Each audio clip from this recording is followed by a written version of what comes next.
What's going on, ladies and gents, boys and girls, guardians of all ages? Joker back again once again, and today, people, Destiny 2, the gift that keeps on giving. I love this game. Can you believe, by the way, that there are people that actually think I hate it? How could anyone hate Destiny 2? Even if you were somebody on the outside looking in, you have to admit, it's a bountiful source of constant amusement. Like an intergalactic clown car. It pulls up, the door opens with each expansion, and you never know what you're going to get. Will it be comedy, or will it be tragedy? Well, the votes are in for Lightfall, and I think it's safe to say with Lightfall, the interstellar clown car pulled up, the doors opened, and out popped a barely coherent three-ring circus. What should have been the gripping penultimate chapter in a narrative that has spanned the better part of a decade turned into a tale told by an idiot, full of sound and fury, ultimately signifying absolutely positively nothing. And the reason that is it never could have been anything else. I mean, don't get me wrong, it could have been written better, but it always had to be a Shaggy Dog story. So for the two people that don't know what that is, a Shaggy Dog story is a long, rambling story or joke, typically one that is amusing only because it's absurdly inconsequential or pointless. And the reason that Lightfall is inconsequential and pointless is, well, because it's filler. Yeah, it's one of those videos, so call me Dan motherfucking Brown because we're about to Da Vinci Code this shit, and as bizarre as it sounds, we actually have a lot of receipts. But before we get started, a word from our sponsor. That's right, ladies and gents, boys and girls, guardians of all ages, NordVPN is back again, once again, with an amazing offer. You know, the Neomoonans made a lot of mistakes when it came to creating their Matrix Afterlife machine of unspecified design, namely connecting everything to the Veil. A MacGuffin of unspecified design, origins, or capability. I mean, isn't it kind of silly that everything's connected to it? It's our city's network,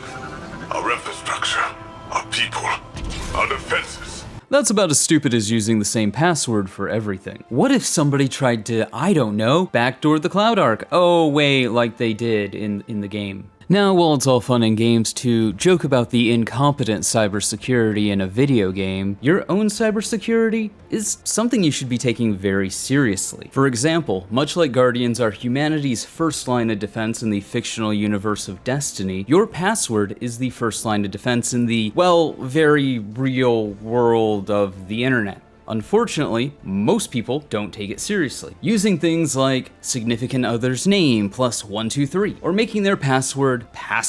But it's not just creating a weak password you have to worry about. Remember a few years ago when Sony was hacked? Around 1 million users' personal information, including passwords, email address, home address, date of birth, and all Sony opt-in data associated with their accounts, was compromised. Well, if something like that happens in the here and now, which it very well likely could, but with NordVPN you can turn on the dark web monitor and get alerts about your credentials. On top of that, you can use the free NordPass password manager to generate and automatically fill in strong passwords. Now I know what you're thinking, but Joker, VPNs are expensive. Well, that's where you're wrong, because you can go to nordvpn.com/butjoker and get an exclusive deal of a huge discount with the purchase of a 2-year plan plus 4 additional months for free. Oh yeah, and speaking of free, NordVPN is 100% risk-free with its 30-day money-back guarantee. So what are you waiting for? Go to nordvpn.com/butjoker to take advantage of this wonderful exclusive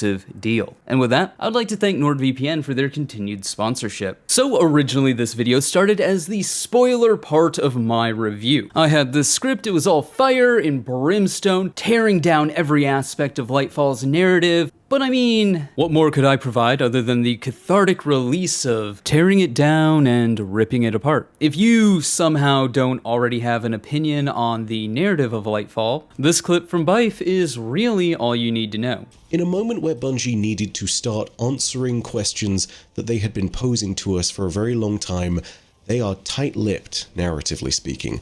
Nothing is answered. There are a lot of things that fall into this category, but the chief example of all of these things, the thing that stands out like a sore thumb amongst all the others, is the Veil. I am the lore guy in this community, with, of course, exceptions like Myelin and Evase, who also do fantastic stuff, but point being, I am the quote-unquote lore daddy, and I can't tell you what the Veil is, because I don't know. They don't explain it in the story. I'm sorry if I sound a little bit mad at that, but I am. Why? Because it turns the entire campaign into a long episode of Chase the MacGuffin. That clip said more than any expletive-laden soliloquy of carefully crafted curses I could have strung together. You just feel that sad, fatherly, I'm not mad, I'm just disappointed tone in his voice. So what fascinated me as I played Lightfall over and over and over again, as I took notes, as I compiled my review, was the fact that a game announced back in 2020, along with Beyond Light and Witch Queen, a game that was originally going to release in 2022, a game that was supposed to be the final chapter in the Light and Darkness saga, would release with what amounted to a filler plot. How does something like that happen? I ask while having the answer and burying the lead. How does Bungie fumble a 3-year head start on a narrative it sounded like they had done and knew where it was going when they announced it? How exactly do we go from Witch Queen, arguably one of, if not the best narrative ever told in Destiny history, to Shitefall, Lightfall? We'll workshop it. How does Bungie basically bumble and fumble their way across what was originally supposed to be the finish line like this was some Three Stooges skit? Well, I'm sure, as basically everybody suspects, Lightfall 2023 was not planned. Lightfall 2023, as I've already said, was filler. And I'm sure many people have already talked about this. I mean, after all, it is kind of obvious when you look at the cinematics in the game. The intro and the outro cinematics are the same cinematic with a space battle added to the intro. You don't need Lightfall as is to bridge the gap between Witch Queen and Final Shape. But because every video is somebody's first, and seeing is believing, here you go.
Boom! There's your intro to Final Shape, and nothing of value was lost. But the question remains, what in the categorical sugar-frosted fuck happened? Well, our tale begins in the yesteryear of 2018. Forsaken had just released and saved the sinking ship that was Destiny 2. However, for the marriage that was Activision Blizzard and Bungie, all was not well at home. Activision Blizzard would come out and publicly say that Forsaken underperformed. And by January 2019, the divorce was announced. Bungie's first expansion after the divorce would be the painfully mediocre and underwhelming Shadowkeep. See, Activision got to keep the satellite studios in the divorce, and, well, that clearly did not help Bungie's production pipeline.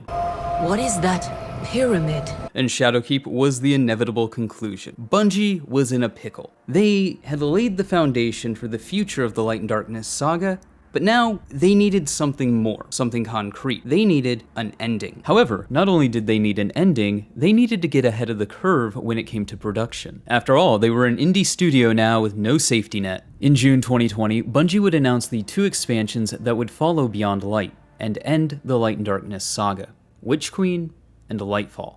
Because though we're excited about what we're delivering this fall, we did say that Destiny 2 Beyond Light was the beginning of a new era. What does that mean? Well, it means that we're thinking about Destiny beyond just any given year and thinking about it over time.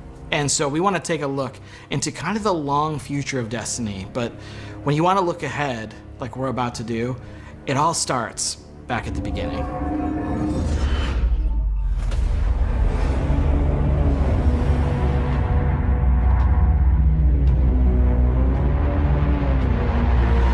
A side should always be taken. Even if it's the wrong side. We are building Destiny's future today, right inside of Destiny 2. It starts with Beyond Light coming this fall. It's going to continue with the next major expansion, the Witch Queen, and Lightfall is going to kind of drive this all to a moment. These 3 releases represent this new era in Destiny. And while Beyond Light wouldn't release until November 10th, after being delayed out of its original release window of September 22nd, one of the important things to remember is the development of Destiny projects overlap. And it doesn't take an entire team of artists, developers, modelers, programmers to finish polishing off a game to get it ready to be shipped. In fact, many of these disciplines aren't needed throughout the entire development process and would go off to work on different projects.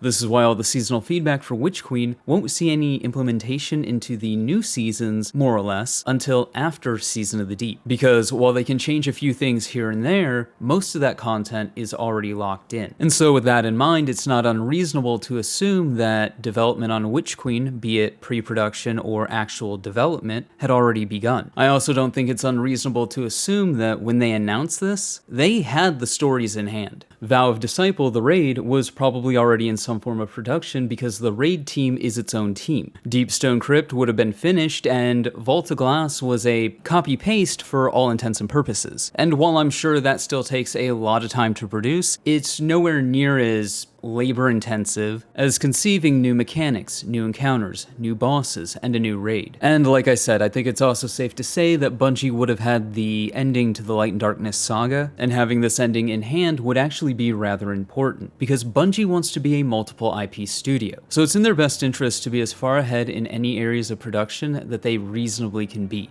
More so when they're in the market to shop around for a publisher. And because of these reasons, they would definitely want to have a leg up on the narrative, as that's the easiest thing to do and can be produced in a vacuum. And realistically speaking, once you have the narrative locked in, there's no reason to not begin producing more lore, or the CGI cutscenes, or record the voice acting which the mocap actors study for the CGI cutscenes. When you have about a year and a half to make an expansion, every second counts. So being as far ahead of the curve as you possibly can be is one of the most vital things, especially if we go back to the fact that Bungie wants to be a multiple IP studio. At least logically speaking. Is that how Bungie does it?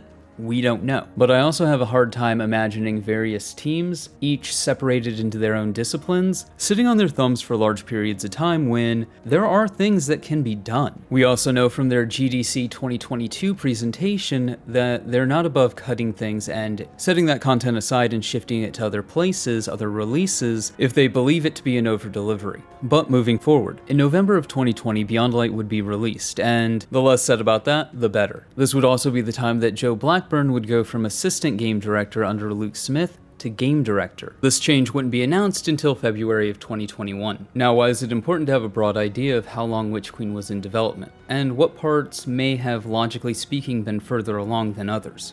Well, because this would have had a cascade effect on the development of other content. For example, the original version of Lightfall, the 2022 Lightfall, would have had many wheels spinning as Witch Queen approached its original fall 2021 release date. And let's be real, let's be real honest with ourselves for a moment. With as content bare as Witch Queen was, comparatively to other DLCs, it stands to reason that Witch Queen didn't suffer a delay because of any content issues.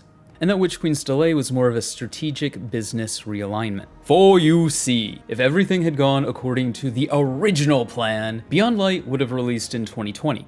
Witch Queen in 2021, Lightfall in 2022. That would have put Bungie in a rather precarious situation. What to do with Destiny? More so when you consider the extenuating circumstances of Bungie wanting to have a second IP on the market by 2025. This is part of the reason why I think Bungie wanted to move Destiny out of the fall release window as well, because there are other IPs. It makes no sense whatsoever to have Destiny given prime real estate in the fall window when they have an extremely dedicated player base that will move to whenever. It makes more sense to have their new IP in that prime position for that marketing push, because, well, that's just kind of sort of how the industry works. Actually, there's more to it than that. It's a legacy holdover from when games didn't want to compete with summer blockbusters, and it's just stayed this way, even though that's no longer really the case. And if Bungie sticks to releasing things in September, which they traditionally like to do, this more or less puts 6 months between a new IP release and a Destiny release. So they could potentially be releasing 2 products a year. Witch Queen and 2021 just happened to be the perfect storm for this strategic corporate reshuffling, as this is when Bungie would do the 30th anniversary. This move would also take the announced Light and Darkness saga to ending in 2024, a year before Bungie stated they wanted to bring another IP to market. But we're getting ahead of ourselves, because another small but important detail from 2020 is in December, Luke Smith would have an interview with Polygon. And in that interview, Smith would explain that there were no plans at that time for what we now know as Subclass 3.0. In fact, his vision of what Subclass 3.0 might be was insanely different than what we got. His vision included the sunsetting of supers, which you may recall was met with justifiable backlash at the time. Keep in mind, at this point in December of 2020, Witch Queen would have likely have been in development for anywhere between 4 to 6 months, if not longer. And we know from an August 2021 interview with Joe Blackburn that Strand would have been in development at this time. Strand was clearly developed for Witch Queen and then cut, because now if you know what you're looking at, Strand is kinda sort of all over Witch Queen. From Warlock armor that not just depicts the super logo, but threadlings making the super logo. And this is before we even start talking about all the web, needlework, string imagery that has always been associated with Savathun. I mean, in her boss fight, you are literally killing threadweavers. Or how about in the lore, where it talks about Savathun tricking a bunch of people into weaving a thread that locked the Traveler into place over where the last city would be built. And in fact, part of her boss fight seems to be removing those very threads. Or how Osteostriga was supposed to be a Strand weapon. Yeah, about that. So, Strand is very insect-based. In fact, at some point in development, the Unravel rounds were called Infestation rounds. What does Osteostriga fire? Well, more or less tracking Infestation rounds, at least from a lore narrative perspective. And I can't help but notice that Osteostriga and the new sidearm are very similar. Speaking of the exotic sidearm, during the Witch Queen unveiling, Bungie compared Witch Queen to Titanfall 2. Now, don't get me wrong, I like Witch Queen, but Witch Queen is nothing like Titanfall 2. Not even close, not even remotely. However, if you look at Lightfall 2023, where we get a grappling hook and the smart pistol, that's very Titanfall. So clearly Strand was meant for Witch Queen. However, at some point during the development process of Witch Queen, Bungie decided to remove Strand and do Subclass 3.0. Now, because Bungie removed Strand from Witch Queen, they had to do something with it. If you have played Lightfall 2023, it's pretty obvious that Lightfall 2023 was designed to more or less be a Strand tutorial, not the closing out of the Light and Darkness saga. So Lightfall 2023 could not have existed or even started development until Bungie decided to remove Strand from Witch Queen, and then move what was originally Lightfall to 2024 and rename it Final Shape. This would also put the end of the Light and Darkness saga at 2025, when Bungie says they want to have a new IP to market. So to recap, as it stands, our timeline for the development of the Light and Darkness saga looks like this. In 2018, we get Forsaken, which is received poorly by Activision. By January of 2019, Bungie would split from Activision, and then that year set out with Shadowkeep to lay down the foundation to the end of the Light and Darkness saga. And of course, at some point before the release of Shadowkeep, Beyond Light would go into production.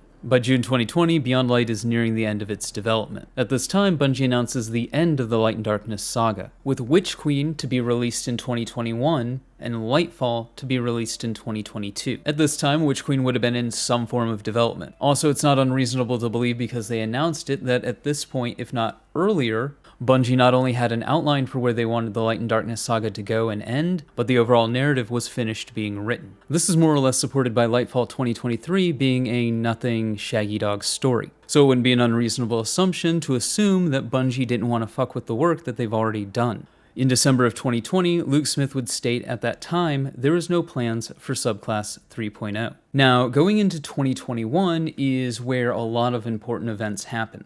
Events that we've more or less already gone over, but for the sake of the timeline, let's go ahead and bullet point them. In February of 2021, it would be announced that Sony was buying Bungie. Actually, that announcement was made on January 31st, and Bungie would wait till February to make their own official blog announcement. In this blog announcement, alongside announcing that they had been acquired by Sony, Bungie would announce that Luke Smith was stepping down as director of Destiny 2. Though, according to Joe Blackburn on the Friends Per Second podcast, he had taken over as director of Destiny 2 roughly after the launch of Beyond Light in November 2020. So tell us, how long have you been in the position of game director? When did that start? Oh, that's a great question. A few years ago, I think I returned to Bungie when we were developing Beyond Light. And so I was the assistant game director through the launch of that. And then as that product took off, I took over as game director. The last thing of note that would come out in this blog post is that Witch Queen would be delayed till February 2022. Fast forward to August 24th, 2021, and during the Witch Queen reveal stream, Bungie would announce that they felt they needed one more expansion to properly end the Light and Darkness saga and announced Final Shape. We're building not so much to an ending, but more to this transformative moment for Destiny 2's future. Last year we announced the Witch Queen and the following expansion, Lightfall. And now we're excited to announce the release after Lightfall, the final chapter in the Light and Darkness saga, Destiny 2, the Final Shape. Of course, what seemed to have happened is the original Lightfall, the Lightfall 2022, was moved to 2024, and the Lightfall 2023, the Lightfall that we actually got, was created. 2 days later, after the announcement of Final Shape on August 26, 2021, in an interview with Polygon, Joe Blackburn would confirm that there was a Darkness subclass being worked on alongside Witch Queen, but they decided against releasing it, stating, "We knew when we wanted to add another damage type to Destiny, we needed to take more time. We're not doing a new damage subtype for Witch Queen. We have one in development. You're going to see it eventually, but we really want to make sure we get it right." And hey, to be fair, after the unbalanced shit show that was Stasis and the around 6 months it took to rein in Stasis, this isn't hard to believe. With that said, Strand is all over Witch Queen. So, given Bungie's stance of don't over-deliver, it's not improbable that they cut it because they saw it as an over-delivery. More so with a potential year of Subclass 3.0 in the works. And so, where does that leave Bungie? At this point, they've delayed Witch Queen till February 2022. They've at some point between December 2020 and likely well before August 2021, but still far enough in Witch Queen's development process for Strand to be all over Witch Queen, they gutted Strand from Witch Queen. So what now? What do they do with Strand? Well, they could try shipping it with the version of Lightfall that would become Final Shape. However, it's not impossible that they already have a subclass planned for Final Shape. I mean, the whole point of the Light and Darkness saga is to bring some form of balance to these rival forms of ruin. So it would make the most sense thematically that we have 3 Light subclasses and 3 Darkness subclasses. Gotta learn all sides of the Force or something like that so you can bring it into balance. Furthermore, from a narrative standpoint, Strand made sense in Witch Queen, given the thematic narrative ties. And dare I say, it would have been more subtle in Witch Queen. You know, unlike Strand in Lightfall 2023, which was about as subtle as a baseball bat to the back of the head. We're gonna need a montage. Ooh, it takes a montage. Like I said, about as subtle as a baseball bat to the back of the head. But you know, hey, it's not like the universe is on the brink of ending. We have tons of time to spend an entire DLC running around doing a tutorial for a subclass that's really adequate at killing red bar enemies, but I digress. The question is, would Strand have made sense in the 2022 version of Lightfall that is now Final Shape? Likely not. So what to do, what to do, what what to do. You know, provided Bungie didn't just look at Strand and Witch Queen and go, that looks like an over-delivery to us, and we can't have that. We'll gut it and put it in another DLC that we can charge people $50 for, because we will remove the option to buy just the expansion separate from the season, and let people think they're getting the season for free even though they're not. Bungie would never do that, right? Right? Not even once? Dear Lord God, no why. We'll say, for the sake of argument, because we're being nice, that they totally didn't do that. So Bungie needed a stopgap DLC. But it could not affect the work that they've already done on Final Shape. Because, yeah, the development for games overlap at Bungie, and they definitely would have been at some point in production of Final Shape in 2021. Even if that was nothing more than having the story written back in 2019-2020 and doing pre-production, concept art, modeling, stuff like that. But I actually think it was a lot further along than that because the cinematics. I mean, this was clearly the start of something else cut into two, which means if they're doing cinematics, they have this story done. They may even have some of the voice work done because the mocap actors study the voice work to figure out how to properly emote the mocap scenes. If we continue down this fairly demonstrable train of thought, that Final Shape cinematics were far enough along that Bungie took one, cut it down the middle, and said, fuck it, and left the seams in the game, which I think is what most people kinda sort of universally agree is what happened. Then we must ask, how far along were other pieces of content like, I don't know, the raid, which might explain a thing or two about the newest raid and why it feels like a 6-man dungeon, and why Planets is not only the best encounter, but doesn't feel like it belongs in that raid, and why the core mechanic of the raid is just more or less the mechanic from Spire the Watcher. Meaning my assumption is they were working on another raid and had to throw something together for Lightfall 2023, and if the raid was in development, were locations in development? Probably. Now of course I'm not saying everything was done at the time, don't get me wrong. This stuff would have been way pre-alpha and things being thrown together. But one does have to wonder if Bungie started development on Final Shape towards the end of Witch Queen, would they have put the brakes on any and all creative momentum and stop development, only to develop Lightfall 2023? Or would they have passed Lightfall 2023 off to a B team? Now, all of this is just speculation, but I do think we have a good basis for it. Now, August is 1 month away from when Bungie prefers to release content. This would have been September 2021, so probably around Witch Queen's original release date. I have a hard time believing that Witch Queen wasn't finished at this time. Again, I think Witch Queen's delay had more to do with a corporate restructuring of release dates than any actual development snafu, because they knew they would have Season of the Lost and the 30th anniversary to carry them through the end of the year. Point being, at this junction, Witch Queen should have been finished, at least realistically speaking, or near enough not to matter. And given that it's a pretty safe bet that people would have been moved off of Witch Queen to Lightfall, as they were no longer needed on Witch Queen, then I kinda sorta think we have the perfect storm as to why Lightfall 2023 shit the bed. It was not planned, it couldn't affect the Lightfall 2022 story that had now been moved to Final Shape, and it didn't have a whole hell of a lot of time to be developed. I mean, think about it. Going into Witch Queen, going into Lightfall 2022, Bungie probably had a good idea of how the Light and Darkness saga was going to end, if not knowing exactly how the Light and Darkness saga was going to end, which I think was a pretty good bet. Then they decided to cut Strand for one reason or another from Witch Queen and give it its own DLC. At this point, however, they know they want to do that, but they don't know what that looks like. Now, hypothetically speaking, a 1.5 year development time for a small expansion sounds like a lot. But it wasn't actually a 1.5 year development time. They had to write a new story, they had to write new scripts, come up with a premise that didn't impede what they've already created, and the seasons to accompany it, then model it, develop it, render it, put it all together, and hope nothing broke. Oh, and they had to do this for seasonal content as well, while a team was probably still working on Final Shape. Again, I don't see why you would halt that creative effort. It would be kind of akin to playing a video game, coming back 6 months later and going, what was I even doing? Only exponentially and infinitely more complex. Oh, and not only do you have to do that for one team, but you have to do it for multiple teams? Yeah, I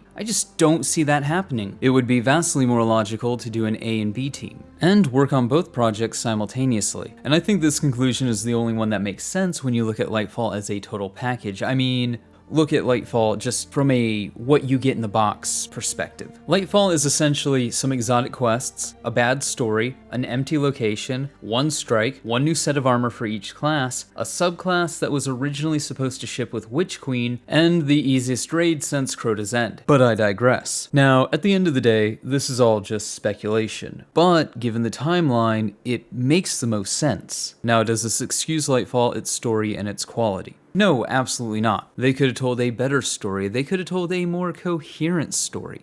I've actually got a video in the pipeline about how I would have done Lightfall's story, and it actually comes down to more or less recontextualizing the entire reason we're on Neptune. Just because a story is filler doesn't mean it has to be bad filler. More so when it's $50. And just because there's a reason doesn't mean it's an excuse. Don't get me wrong, if Strand was something that wasn't working, I'm sympathetic, but if Strand was something that was gutted to sell another DLC, I'm not. And we'll honestly never know the truth to that, but Bungie doesn't do themselves any favors with this whole mentality of not over-delivering. All in all, while this is all speculation, I feel like it's speculation founded on some pretty solid evidence. And while we may never know the totality of what happened between Witch Queen, Lightfall, and Final Shape, unless Jason Schreier writes another tell-all expose about yet another troubled development of Destiny content, we will likely never know the truth of what happened. And while connecting all these data points suggests that Lightfall was indeed a rushed project that was not planned, and maybe explains why Lightfall is a shallow husk of an overpriced DLC, that still doesn't justify it. With all that said, I'm kinda sort of more optimistic about Final Shape after doing all of this research, simply because there's a lot riding on Final Shape, not only just for the Destiny franchise, but for the other things that Bungie are going to be doing moving forward into 2025 and beyond. Bungie is creating a natural getting off point for people who are basically still around because sunken cost. So Final Shape needs to not just sell itself, but it needs to sell disenfranchised players